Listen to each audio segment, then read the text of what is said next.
A paz do Senhor, queridos. Meu nome é Fabiano e eu estou aqui mais uma vez para estudarmos a quinta lição do segundo trimestre da Escola Bíblica Dominical. E hoje nós vamos estudar a lição de número 5, que é os dons de elocução. Fiquem ligados e vamos aprender juntos em mais uma lição. A paz do Senhor.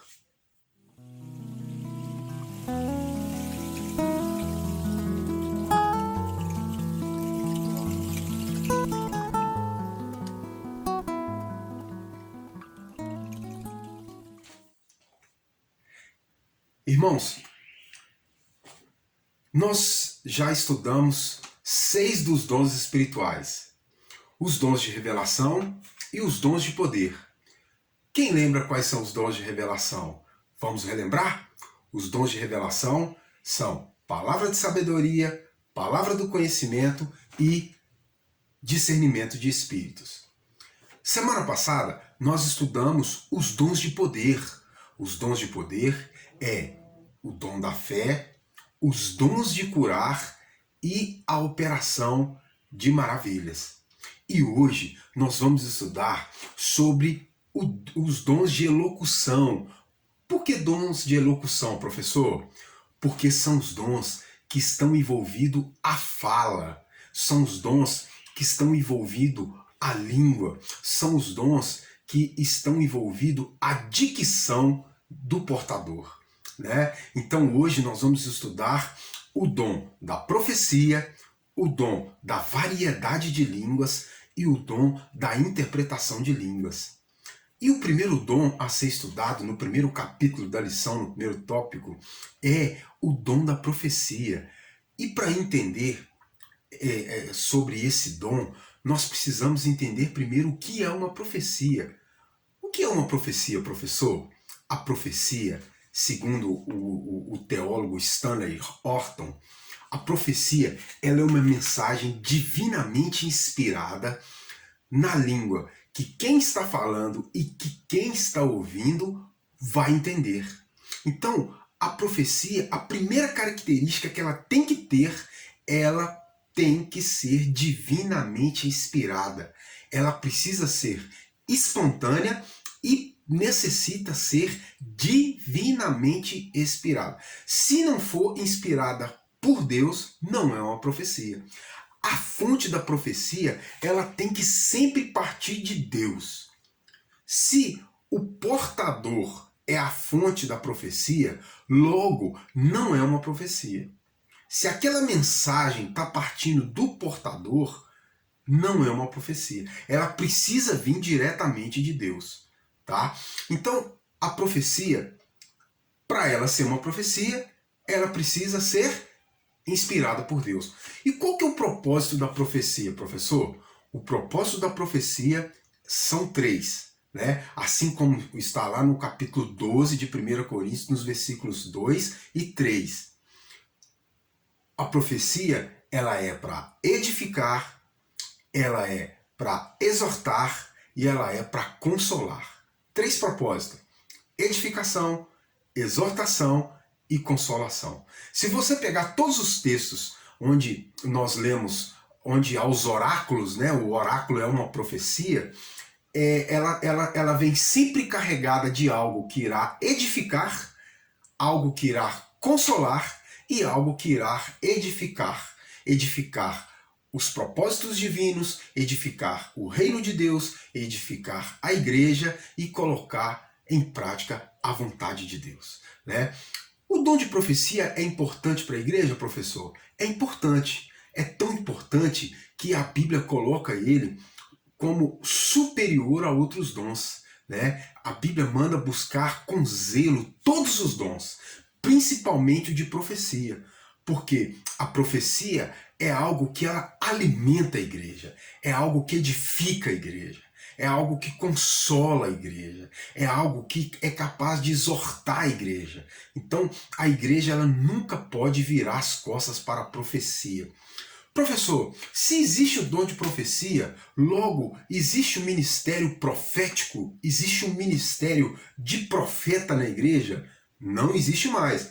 O último profeta que existiu, tendo oficialmente como ministério foi João Batista, né? Que teve a sua cabeça servido na mesa por Herodes, né? Então na igreja nós não temos mais esse cargo, essa função de profeta.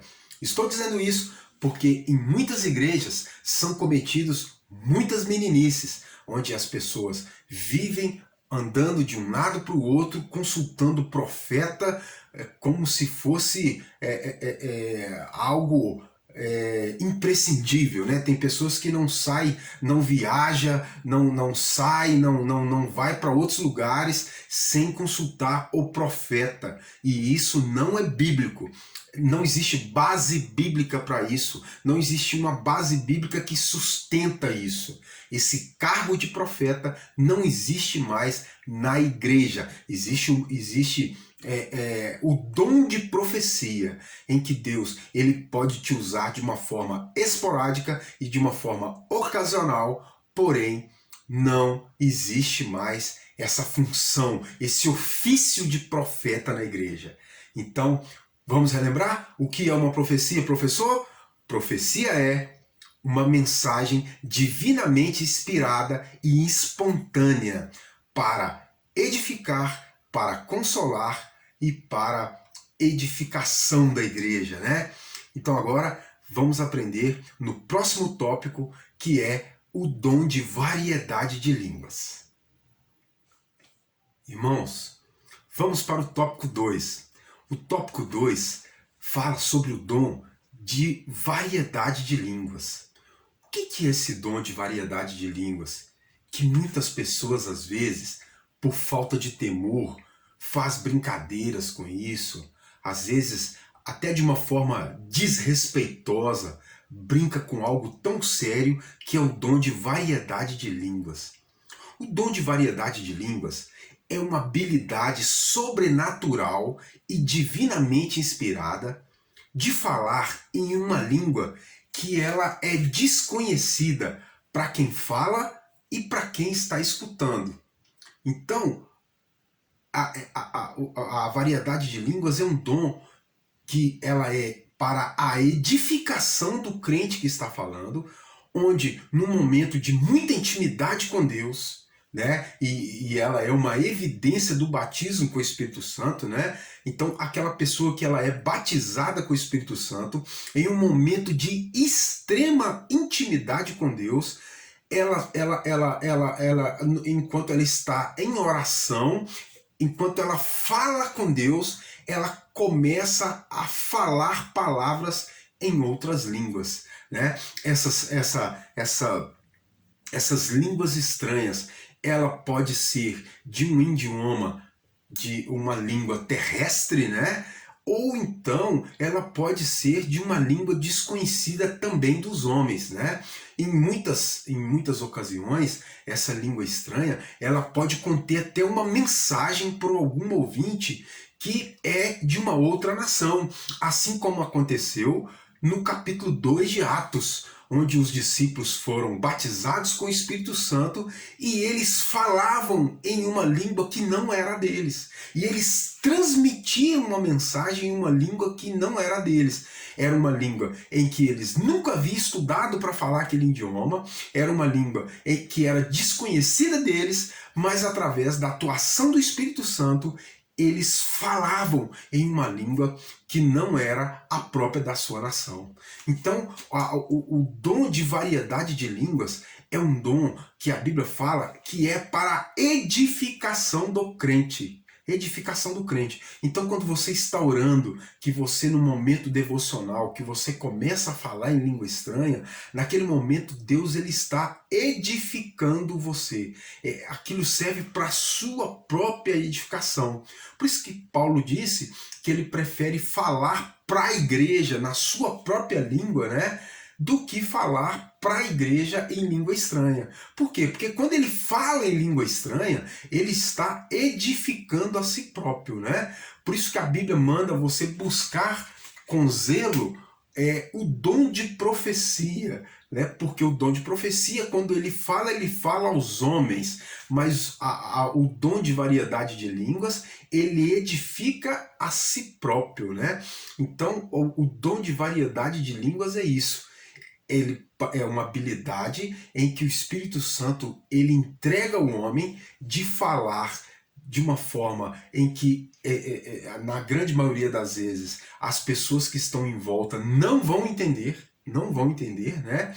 E a pessoa que está falando também não entende, né? Então é um momento de extrema intimidade com Deus, onde um momento de edificação, onde a pessoa ela é cheia do Espírito Santo e ela começa a falar em uma língua estranha, né? Há momentos em algum culto, né? E eu particularmente eu nunca tive essa oportunidade de presenciar, em que Deus ele toma o crente e ele é capaz de usar aquele crente para transmitir a mensagem para uma outra pessoa em que não é a sua língua mater, né? Em que não é a sua língua do seu país, né? Deus ele pode fazer isso, e foi o que ele fez lá no capítulo 2 de Atos, quando os discípulos falaram em outras línguas. Vamos para o nosso próximo tópico, que é o dom de interpretação de línguas. E fechando, irmãos, o tópico 3, que é o dom de interpretação das línguas estranhas. O que é isso, professor?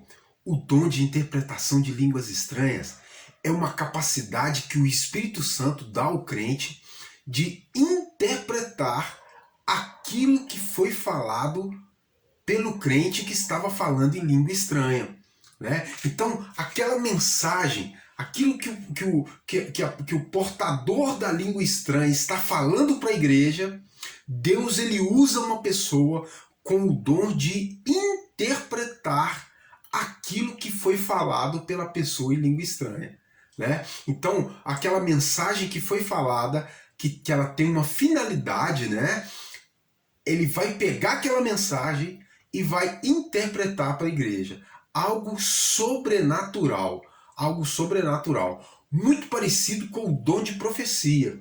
A diferença é que o dom de interpretação de língua estranha, existe uma necessidade de haver duas pessoas. Então ele vai pegar aquilo que foi falado em língua estranha e trazer para a língua dos ouvintes, e trazer para a língua das pessoas que estão ouvindo naquele local, para que haja entendimento daquilo que Deus quer falar com a sua igreja. Então esse é o dom. Deus ele pode usar você que está me ouvindo agora, que busca um dom espiritual. Você pode pedir a Deus esse dom. Deus, eu quero poder entender o que o Senhor quer falar com a igreja no momento em que alguém está falando em língua estranha. Me dá essa habilidade, me dá esse dom. E Deus ele é capaz de entregar para você esse dom de interpretação de línguas estranhas, interpretação das línguas que são faladas. Então vamos fazer uma revisão, professor? Vamos sim. Dom de profecia é uma mensagem divinamente inspirada na língua daquele que está falando e na língua das pessoas que estão ouvindo, né? Então essa é a profecia. Lembra da regra? Se não for divinamente inspirada, não é profecia. Tem que ser divinamente inspirada. Desejar bem para uma pessoa não é profecia. Desejar mal para uma pessoa não é profecia. Tem que partir de Deus. Se não parte de Deus, logo não é profecia. E o dom de variedade de línguas. Qual que é o dom de variedade de línguas? É quando Deus, num momento de extrema intimidade com o ser humano, ele capacita o ser humano a falar em uma língua que não é a dele, com o propósito de edificação desse crente. E fechando, o dom de interpretação de língua. Quando existe na igreja alguém que vai pegar essa mensagem que está sendo transmitida em língua estranha e ele vai interpretar para a igreja. Então fechamos aqui a lição 5. com a conceitualização dos dons. E na próxima lição nós vamos estudar a lição 6, que vai falar sobre o apostolado, né? Quero deixar aqui um abraço tanto para a mocidade, para o ciclo de oração, para os adolescentes, o pessoal, para os obreiros, né? Deus abençoe a todos e logo, logo nós vamos vencer, nós vamos passar por esse momento difícil. Quero deixar aqui um abraço para um amigo meu chamado Leísso, ele que faz a edição desses vídeos. Um abração, irmão, você mora no meu coração, viu? Deus abençoe sua vida, da sua esposa e dos seus filhos. Eu quero fazer uma oração abençoando a vida de vocês. Querido Deus e soberano Pai, Deus, eu oro, Pai, pedindo a Deus para abençoar a minha congregação, abençoar os meus pastores, os meus líderes, abençoar, Pai, as irmãs da minha igreja, abençoe a todos, meu Deus. Abençoe aqueles, Pai, que estão enfermos, que precisam de uma cura, que precisam, Pai, do Teu mover. Abençoe, Pai, todos os meus amigos, meus colegas de trabalho, e que a Tua bênção, Pai, esteja sobre as nossas vidas. Em nome de Jesus. Amém. Um abraço para todos e até o próximo vídeo.